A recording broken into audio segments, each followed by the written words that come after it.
లేదండి. యాక్చువల్గా ఆయన అంటే 7:30 అంటే 7:25కి వచ్చేస్తారు. నేను మామూలుగా అన్నిటికీ కొంత లేట్ అవుతాను. ఎందుకంటే ఆయన తీసుకున్న ప్రోగ్రాములు రెండే తీసుకుంటారు, ఆ రెండింటికి టైంకి వెళ్తారు. నాకేంటంటే ఎలక్షన్ ఆశ 6 మీటింగ్లు చేసేద్దామని అన్నిటికీ వేస్తాను. సో ఆ మీటింగ్కి పరిగెట్టే కొద్దీ ఒకటి తర్వాత ఒకటి లేట్ అవుతుంది. ఒకసారి వెళ్ళిన తర్వాత వాళ్ళు షాల్వా కప్తారంటే లేట్ అవుతుందని చెప్తే బాధపడతారు. అది కూడా దానివల్లే కొంత లేట్ అయింది. ఇవాళ అవైలబిలిటీ ఉండదు అని. ఇవాళ మాధ్యమాలు పూర్తిగా మారిపోయినాయండి. ఇవాళ మనకి ఇది వచ్చేసింది, స్మార్ట్ ఫోన్ వచ్చేసింది. ఇది వచ్చేసిన తర్వాత నన్ను మీరు డైరెక్ట్గా వచ్చి ఫిజికల్గా కలవాల్సిన అవసరం చాలా ఇష్యూస్లో అవసరం ఉండదు. కొన్ని ఇష్యూస్లో కలవాలి, వాటికి మాట్లాడాలి.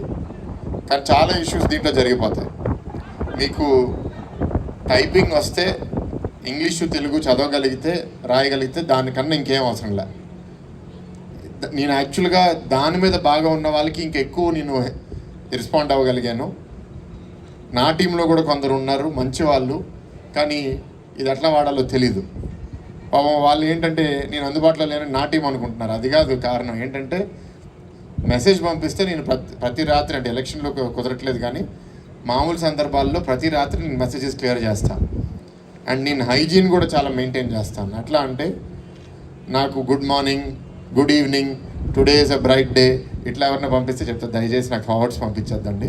మీకు ఏ ఇష్యూ వచ్చినా నాకు డైరెక్ట్గా మీరు పంపించండి, డైరెక్ట్గా నేను రెస్పాండ్ అవుతా. కానీ నేను కొందరు ఉత్సాహంతో ఏంటంటే నా మీద ఇంట్రెస్ట్తో ఇప్పుడు ప్రచారం చేసేటప్పుడు ఇక్కడ ఈ ప్రోగ్రామ్కి వెళ్ళడానికి 10 ఫోటోలు, అక్కడ ప్రోగ్రామ్కి వెళ్ళడానికి 10 ఫోటోలు తీసుకుని నాకు పంపిస్తూ ఉంటారు. నేను మామూలుగా వాళ్ళకి చెప్పేది ఏంటంటే నేను మనుషుల్ని నమ్ముతాను. మీరు ఫోటోలు చూపించి చేశారని నాకు చూపించక్కర్లే. ఎందుకంటే మీరు చేశారంటే మీ బూత్లో నాకు ఓటింగ్ వస్తుంది. అదే నాకు కావాల్సిన నమ్మకం. మీరు ఫోటోల ద్వారా నాకు చూపించేది ఏం లేదు. సో నాకేం పంపించొద్దండి. నేను మనిషిని కలిస్తే 50% వాళ్ళ మాట, వాళ్ళ బాడీ లాంగ్వేజ్లోనే నేను ఒక అభిప్రాయంకి వచ్చేస్తాను. దాని తర్వాత పనితీరు బట్టి మనం దాన్ని కన్ఫర్మ్ చేసుకుంటాం. ఇంకోటి, ఇవాళ నేచర్ నా నేచర్ ఏంటి, రెసిప్రొకేషన్. దానికి ఏంటంటే నన్ను అవతల వాళ్ళు ఎట్లా ట్రీట్ చేస్తారో నేను వాళ్ళని అట్లా ట్రీట్ చేస్తాను. నాతో గౌరవంగా ఉంటే నేను తిరిగి గౌరవంగా ఉంటా. నాతో వాళ్ళు ఎచ్చులుపోతే నేను కూడా ఎచ్చులుపోతా. కానీ వాళ్ళు చేసే తప్పు అని నాకు అనిపిస్తే దూరంగా వెళ్ళిపోతా. ఎందుకంటే వాళ్ళు బూతులు తిడుతున్నారు కదా, నేను బూతులు తిడితే నేను కూడా పాడైపోతాను కాబట్టి. సో కొందరి దగ్గర దూరంగా ఉంటాను. ఎవరిని ప్రోత్సహిస్తాను, ఇందాక మాట్లాడుతూ చెప్పారు, ఫస్ట్ ఎంపీగా గెలవాలి ఎవరన్నా ప్రోత్సహించాలంటే. సో గెలిచిన తర్వాత ఏంటంటే ఇవాళ 3 పార్టీలు పోటీ చేసినప్పుడు అది ఉంటుంది ఆ అపోహ. కానీ అది it has to be based on competence అంటే ఎవరి సామర్థ్యత బట్టి మనం ఏదన్నా చేయగలగాలి. దానికి ఉదాహరణ ఏంటంటే మొన్న కార్పొరేషన్ ఎలక్షన్లో ఒక్కొక్క వార్డులో ఓట్ షేర్ కార్పొరేటర్ల అభ్యర్థులకి ఎంత వచ్చింది. ఎవరన్నా సెకండ్ స్థానంలో ఉంటే, లేకపోతే 3వ స్థానంలో కానీ చాలా దగ్గర 2వ స్థానంకి ఉంటే దాని అర్థం వాళ్ళు వార్డులో బాగా చేశారు, ప్రజల్లో ఒక పట్టు ఉందని. మా దగ్గర కూడా కొందరు ఉన్నారు కొన్ని వార్డ్స్లో, మేము పెద్దన్న అంటారు. అక్కడ ఇండిపెండెంట్, వైసీపీ, జనసేన తర్వాత వాళ్ళకి ఓటు వచ్చింది. అట్లాంటి వాళ్ళని మేము ఎంకరేజ్ చేయలేము. అది అక్కడ ఏ పార్టీ అయినా సరే అంతే. నేను మా పార్టీ మీటింగ్స్లో కూడా అలాగే చెప్తాను. అంటే ఇవాళ చాలా కాంపిటీషన్ పెరిగిపోయింది.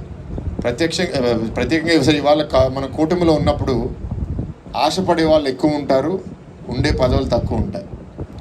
సో ఇవాళ నాకున్నంత వరకు అవకాశం నేను ఎట్లా వినియోగించుకుందాం అనుకుంటున్నానంటే మంచి వాళ్ళని, సమర్థవంతుల్ని ప్రోత్సహించాలనేది నా ఆలోచన.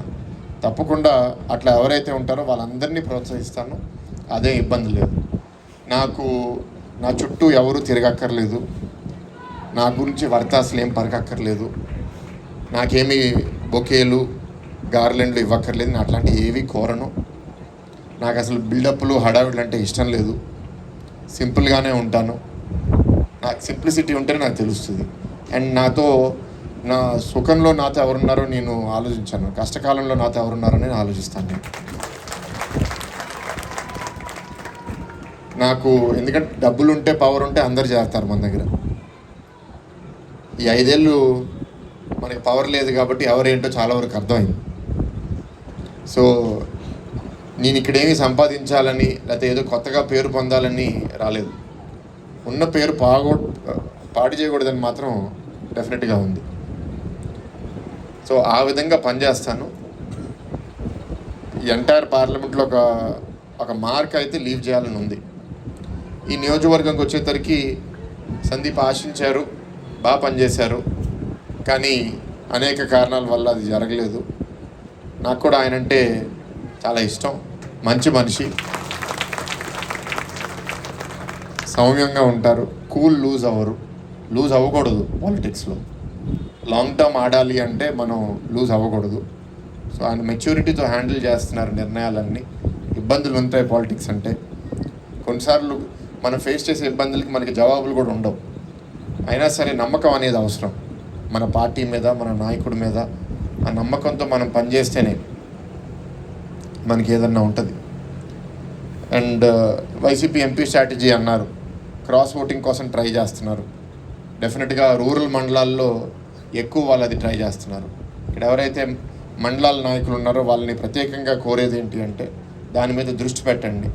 ఎక్కడైనా దాని మీద ఒక విశ్లేషణ వస్తే దాని మీద మాట్లాడండి. ఎందుకంటే వాళ్ళు వస్తే